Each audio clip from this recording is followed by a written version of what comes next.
menyalahgunakannya itu handphone itu digunakan hanya sekedar untuk permainan.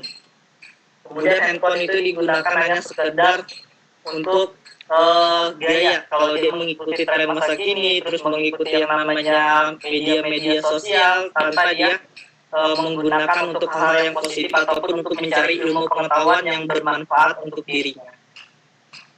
Selanjutnya, munculnya metode-metode pembelajaran yang baru yang memudahkan siswa dan guru dalam proses pembelajaran sehingga membuat siswa menjadi malas. Nah, di sini dengan adanya kemajuan teknologi juga, jadi ada, mohon maaf, beberapa siswa menganggap gampang dalam proses pembelajaran.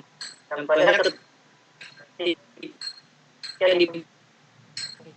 diberikan tugas, dia hanya tinggal menyalin atau copy paste dari temannya itu gampang. Kemudian jadi dia terkesan menyepelekan yang namanya kegiatan-kegiatan yang diberikan oleh gurunya karena dia berpikir gampang ini materinya, bisa dicari di Google. Gampang tinggal minta sama temennya, tinggal dikirim melalui email, melalui filenya sudah selesai. Ini jadi menganggap sehingga membuat siswa itu malas. Karena apa? Karena dia dimudahkan dengan atau dimanjakan dengan kemajuan teknologi itu sendiri. Jadi dia beranggapan tugas yang diberikan itu semuanya sudah ada. Jadi dia menganggap ataupun menyepelekan yang namanya tugas dari gurunya itu sendiri. Kemudian kerahasiaan alat tes untuk pendidikan semakin terancam.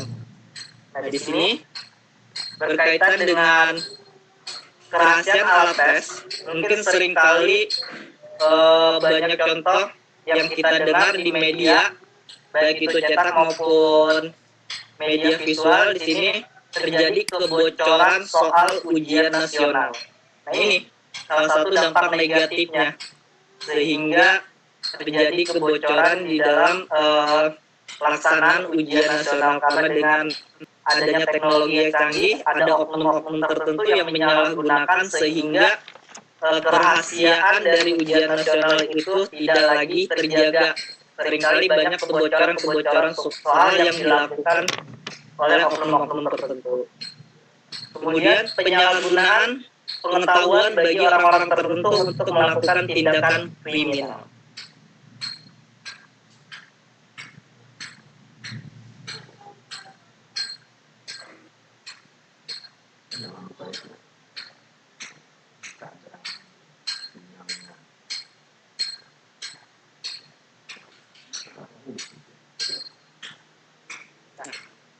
Dampak negatif di bidang ekonominya, ini terjadinya pengangguran bagi tenaga kerja yang tidak mempunyai kualifikasi yang sesuai dengan yang dibutuhkan. Tadi di awal kita sudah disebutkan bahwa sekarang masyarakat harus mengetahui yang namanya perkembangan zaman dan minimal bisa mengaplikasikan atau menjalankan yang namanya alat elektronik seperti di sini handphone ataupun dari komputer itu sendiri. Jadi tidak hanya dibutuhkan kemauan aja, selain dari kemauan, tapi harus memiliki skill tersendiri. Karena itu yang dibutuhkan. Selain dari itu juga mungkin dari bahasanya dia harus bisa menyesuaikan dengan kebutuhan yang ada di perusahaan tersebut. Kemudian sifat konsumtif sebagai akibat kompetensi yang tepat pada era globalisasi yang akan juga melahirkan generasi secara moral mengalami kemerosotan, konsumtif, boros dan memiliki jalan pintas yang bermental instan. Jadi di sini dengan dimanjakannya terkadang kita suka lupa kalau sudah berbelanja. Kalau sudah berbelanja, lihat-lihat barang-barang yang ada di situ, banyak bonus-bonusnya, banyak gratis-gratisnya, sehingga seringkali kita lupa main ambil, main beli aja. Padahal kalau melihat kebutuhan itu belum yang namanya kebutuhan yang mendesak. Tapi dengan kita melihat seringkali kita terbawa sehingga ingin memesannya, ingin membelinya. Dengan kita lihat promosi-promosi yang dilakukan oleh para pedagang online itu sendiri, sehingga kita berkeinginan untuk membelinya. Padahal ya itu tadi, sebenarnya itu tuh belum terlalu kebutuhan yang mendesak. Sehingga banyak yang namanya masyarakat menjadi hidup bersifat boros dengan dimudahkannya berbelanja di rumah. Tinggal beli, tinggal order, tinggal beli. Nah, itu. adanya aksi tipu menipu dalam proses jual beli online yang dapat merugikan beberapa pihak. Nah, di sini berkaitan dengan penjualan, mungkin seharusnya kalau kita berjual beli itu bersifat jujur, jangan asal-asal jual juga. Kadang tidak sesuai dengan apa yang digambarkan atau dipromosikan di all-shopnya itu sendiri, di medianya itu sendiri. Beberapa kali saya juga mengalami ketika mulai membeli suatu produk itu ternyata tidak sesuai dengan gambarkan, tidak sesuai dengan apa yang dideskripsikan di gambarnya di penjualannya yang saya terima. Di sini sangat merugikan kepada pihak-pihak si pembelinya itu sendiri. Kemudian dengan jaringan yang tersedia seperti yang terdapat pada beberapa situs yang menyediakan perjudian secara online, para penjudi tidak perlu pergi ke tempat khusus untuk memenuhi keinginannya. Kemudian ada lagi, bagi orang awam yang belum pernah bertransaksi secara online akan merasakan janggal ketika harus bertransaksi tanpa bertatap muka atau melihat penjualnya. Belum lagi ketakutan bila pembayaran tidak terkirim atau tidak diterima, atau barang yang dikirim, bahkan barang yang dikirim tidak sesuai yang diterima. Di sini, makanya di sini perlu kali yang namanya pengetahuan di bidang teknologi itu sendiri. Nah, di sini kalau bagi orang awam mungkin dampak negatifnya, jadi dia belum paham dan belum mengerti yang namanya cara bertransaksi melalui media sosial atau melalui online itu sendiri. Jadi dia merasa takut ketipu, kemudian takut barangnya tidak sesuai. Ini dampak negatif dari di bidang ekonomi itu sendiri.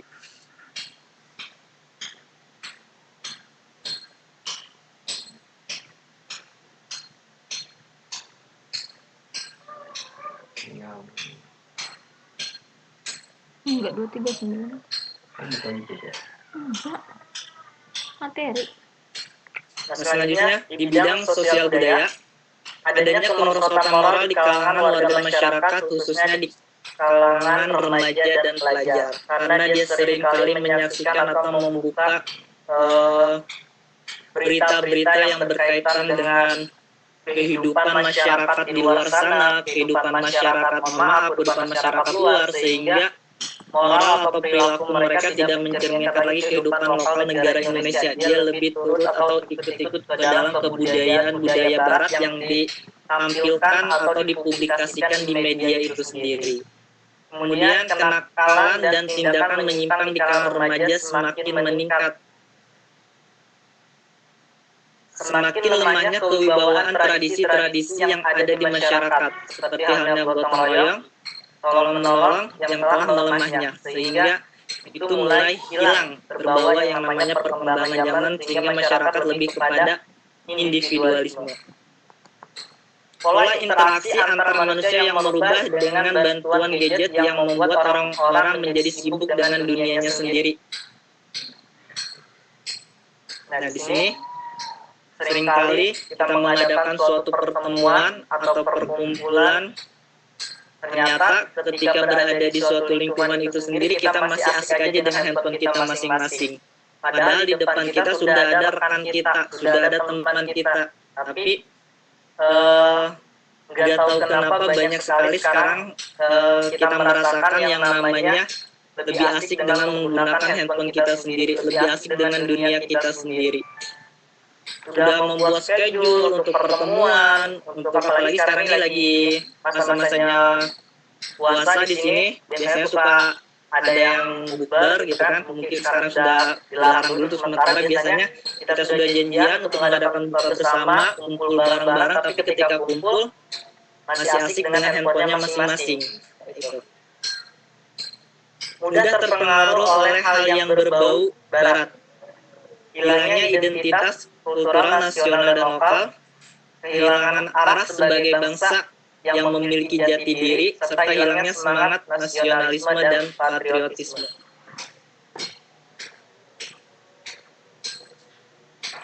Nah, itu berkaitan dengan dampak positif dan negatif bagi berbagai aspek kehidupan, mulai dari informasi, kemudian pendidikan, ekonomi, sosial, dan budaya. Nah, sekarang bagaimana sih cara menyikapinya supaya kita bisa yang namanya menggunakan teknologi itu dengan baik? Nah, di sini ada beberapa.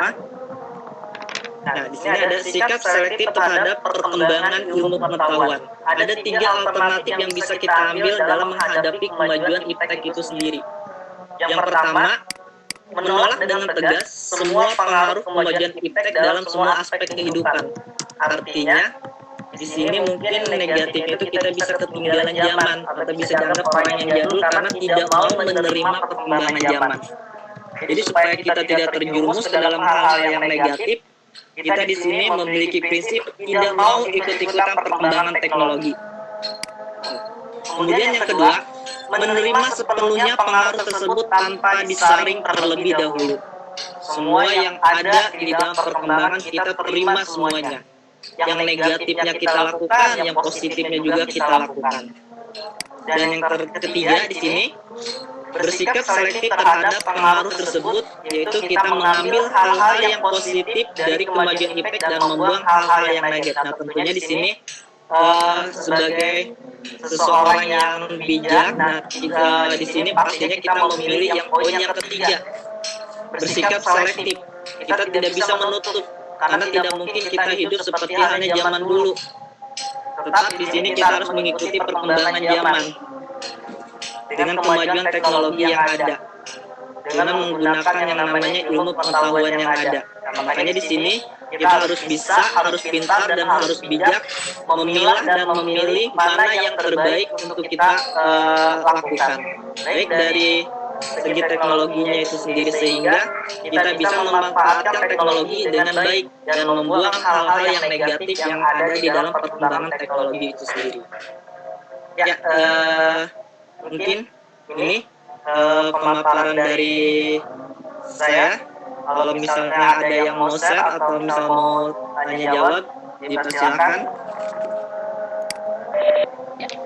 Terima kasih Pak Budi sudah menjelaskan begitu rupa, luar biasa penjelasan tentang dampak, baik itu dampak positif maupun dampak negatif.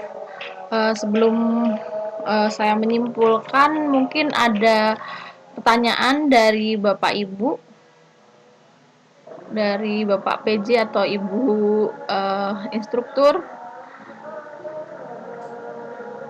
Bu Nuraini yang mau share ataupun Anwar berkaitan dengan teknologi, yang pasti dengan adanya teknologi ini kita sangat dimudahkan dalam berbagai kehidupan kita.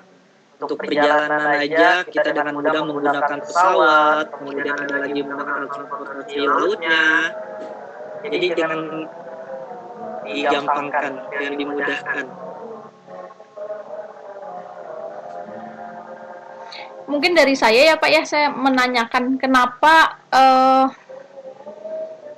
dampak negatif teknologi itu sangat mudah sekali masuk khususnya ke ranah anak-anak generasi muda begitu. Menurut pendapat Pak Budi, bagaimana cara menanggulangi atau bagaimana cara membantu generasi muda kita supaya dampak, sebenarnya iptek ini, ilmu pengetahuan dan teknologi dan perkembangannya itu kan sebenarnya sesuatu yang positif, tapi justru menurut saya di generasi muda itu justru kebanyakan yang saya lihat justru membuat generasi muda justru lebih ke arah, dalam tanda kutip seperti yang sudah Bapak jelaskan, itu ke arah yang lebih negatif seperti malas tadi, bahkan copy paste untuk di dalam dunia pendidikan ya.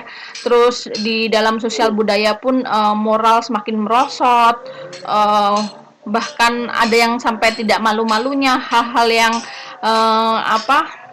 hal-hal yang negatif dengan tidak ada rasa bersalah begitu, itu akhirnya di-upload baik itu di media sosial manapun, mau Instagram, mau YouTube, bahkan ada beberapa juga itu bukan di generasi muda, bahkan anak-anak juga karena pengaruh perkembangan teknologi pun sampai melakukan pembunuhan ataupun kekerasan terhadap sesama begitu. Bagaimana menurut Pak Budi menanggapi hal-hal tersebut? Ya, terima kasih Bu, saya tanggapi ya. Nanti kalau misalnya ada yang boleh mungkin ada yang menambahkan lagi. Nah di sini kalau saya berkaitan ada dua faktor Bu ya. Yang pertama itu dari faktor keagamaannya, jadi fondasi agamanya dia yang kurang. Kemudian yang kedua itu dia mengikuti tren masa kini, jadi pengen dianggap dia tuh gaul, sehingga yang namanya anak muda sekarang biasakan rasa keingintahuannya itu kuat. Jadi itu mencoba mencari-cari hal-hal yang baru, sehingga dia mencari informasi-informasi dari berbagai sumber, khususnya di sini mungkin elektronik, dan tanpa menyaring terlebih dahulu. Oh ini ternyata lagi tren nih, dia ikut-ikutan. Jadi dia hanya sekedar mengikuti tren yang ada, tapi dia tidak mengetahui, belum mengetahui dampak yang akan diakibatkan oleh tren itu sendiri, sehingga kebanyakan ke arah yang negatif. Kemudian kalau berkaitan di dunia pendidikan, nah karena di sini berarti berkaitan dengan kepribadian seseorang itu sendiri atau siswanya itu sendiri yang cenderung malas, sehingga dengan dimanjakannya oleh alat teknologi itu sendiri, nah jadi dia untuk tugas itu menganggap atau menggampangkan dengan hanya mengcopy paste tanpa menelaah lagi, tanpa menganalisis lagi, yang penting kerjaan selesai. Tapi dia tidak tahu makna apa yang dia kerjakan itu sendiri. Nah di sini jadi kembali lagi kepada kepribadian ataupun kepada pribadi seseorang itu sendiri, kemudian dilandasi dengan fondasi agama yang kuat. Kalau dia memiliki fondasi agama yang kuat, sehingga dia bisa mengetahui mana yang baik dan mana yang tidak baik. Nah itu kalau dari segi agama. Kemudian dari segi masyarakatnya, dia mengikuti tren yang ada di dalam lingkungan masyarakat itu sendiri, sehingga dengan dia melakukan hal seperti itu, dia dianggap dia tuh anak kekinian, dia dianggap anak yang gaul, yang tidak ketinggalan zaman, dengan mengikuti fashion yang gaya barat-baratan, kemudian mengikuti budaya-budaya barat. Nah itu. Baik, terima kasih Pak. Ini tuh ya, baik. Tanggapan dari saya. Baik Pak. Ini ada pertanyaan dari Bu Nur Aini. Kata Bu Nur Aini, dampak perkembangan teknologi untuk perkembangan anak usia dini bagaimana Pak? Begitu. Itu pertanyaan dari Ibu instruktur kita. Sekali lagi, bagaimana dampak perkembangan teknologi untuk perkembangan anak usia dini? Mohon dijelaskan Pak. Terima kasih. Ya, untuk anak usia dini dampak perkembangannya ya tentunya kita harus mengawasi juga dari orang tua kepada anak-anaknya, tanpa dia harus yang namanya menghalangi si anak tersebut untuk menggunakan alat teknologi itu sendiri. Karena sekarang aja anak-anak aja sudah mengerti yang namanya menggunakan atau mengaplikasikan handphone itu sendiri.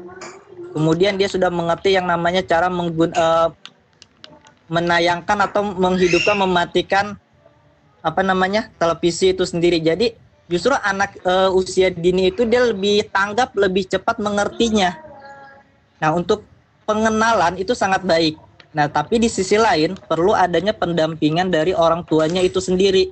Perlu pengawasan dari orang tua itu sendiri ketika si anak sedang menggunakan alat teknologi itu sendiri, baik itu handphone ataupun televisi, bahkan mungkin permainan-permainan yang lainnya. Sehingga di sini perlu adanya pendampingan dari orang tua dan himbauan dari orang tua kepada anaknya ketika anak tersebut sedang menggunakan teknologi. Untuk pengenalan, saya rasa cukup baik anak itu dikenalkan dengan yang namanya perkembangan teknologi yang ada untuk pengetahuan si anak itu sendiri. Tapi ketika anak itu mulai ingin menggunakan, ingin melakukan mengaplikasikannya, nah di sini perlu adanya pengawasan dari orang tua. Itu Bu Nuraini ya. Baik, luar biasa, jawaban yang luar biasa Pak. Mungkin ada pertanyaan lain lagi dari Pak Anwar? Sebelum saya minta Pak Budi untuk menyimpulkan apa yang sudah dipaparkan. Oke, terima kasih kata Bu Nur Aini. Oke. Ya, terima kasih Bu. Jadi langsung disimpulkan aja Baik, Bu ya, baik. karena mungkin Waktu ya kebetulan sudah, di sini. iya betul. Waktu sudah menuju angka setengah 4 ya. Baik, silahkan Pak, Nah, silahkan disimpulkan. nah di sini kesimpulannya, jadi ketika kita perkembangan teknologi yang ada di sini perlu adanya sikap selektif kita dalam menghadapi yang namanya kemajuan teknologi itu sendiri. Kita di sini harus bisa yang namanya memilih mana yang baik untuk kita dan mana yang tidak baik. Jangan sampai terpengaruh oleh kemajuan teknologi atau dimanjakan oleh kemajuan teknologi. Tetapi tetap kita di sini harus mengikuti dan memiliki keterampilan untuk teknologi itu sendiri. Ya mungkin itu Baik, kesimpulannya. baik Pak. Terima Bu, kasih. terima Ya, kasih baik. atas waktunya Bu Nuraini, kemudian Pak Anwar. Saya kembalikan kepada Bu Maria. Ya, terima kasih kepada Pak Budi yang sudah dengan luar biasa memaparkan materi beliau mengenai apa dampak baik positif maupun negatif dari perkembangan ilmu pengetahuan itu sendiri. Dan kalau boleh saya memberikan penegasan terhadap kesimpulan yang sudah diberikan oleh Pak Budi, bahwa perkembangan ilmu pengetahuan dan teknologi itu ada menimbulkan dampak baik positif maupun negatif. Apapun dampak yang ada beberapa sikap alternatif yang dapat kita ambil untuk merespon terhadap perkembangan teknologi itu sendiri. Yang pertama yaitu menolak dengan tegas semua pengaruh-pengaruh negatif kemajuan ilmu pengetahuan dan teknologi tersebut, menerima sikap yang kedua bisa menerima sepenuhnya tanpa menfilter, dan sikap yang ketiga ini sikap yang mungkin paling bagus ya, bersikap selektif terhadap perkembangan teknologi itu sendiri ya. Kita mengucap syukur bahwa pemaparan materi hari ini dapat berjalan dengan lancar dan baik. Dan sekali lagi saya mengucap syukur dan berterima kasih bahwa pimpinan Tuhan dan juga support yang luar biasa dari Ibu instruktur terhadap kami semua membuat semuanya berjalan dengan lancar dan baik. Alhamdulillah, kita ucapkan alhamdulillah. Dan sekali lagi saya mau mengingatkan, apabila Bapak Ibu belum mengisi presensi, dipersilahkan untuk mengisi presensi yang telah saya cantumkan linknya di chat kita di room kita pada hari ini. Terima kasih untuk kehadiran Ibu Nuraini, terima kasih untuk Pak Budi yang sudah memaparkan materi yang luar biasa. Kiranya apapun yang kita lakukan sepanjang hari ini dan khususnya di dalam pemaparan ini dapat bermanfaat bagi kita semua. Terima kasih dan selamat sore. Ya, terima kasih Bu Maria. Terima kasih atas Pak. waktunya, Ya. atas waktu sudah disiapkan. Ya Pak. Bu Nuraini, terima kasih. Terima kasih Bu Nur. Sudah diisi ya Pak Budi presensinya atau belum? Saya sampai jam 4 sini. Saya belum Bu. Ya monggo. Ya, saya isi dulu Bu ya. Iya siap Pak.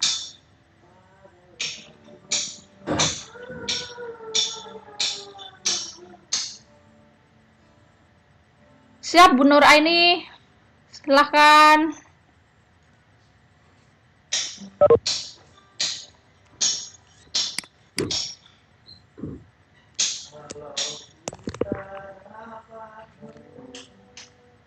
Banyak yang liburan Pak kalau hari Minggu ya. Iya, banyak yang keluar kayaknya. Iya. Banyak yang nggak ikut. Nggak apa-apa lah, yang penting kita selesai. Betul. Iya, benar. Karena itu pun karena kita rajin ngoceh di grup kali kan.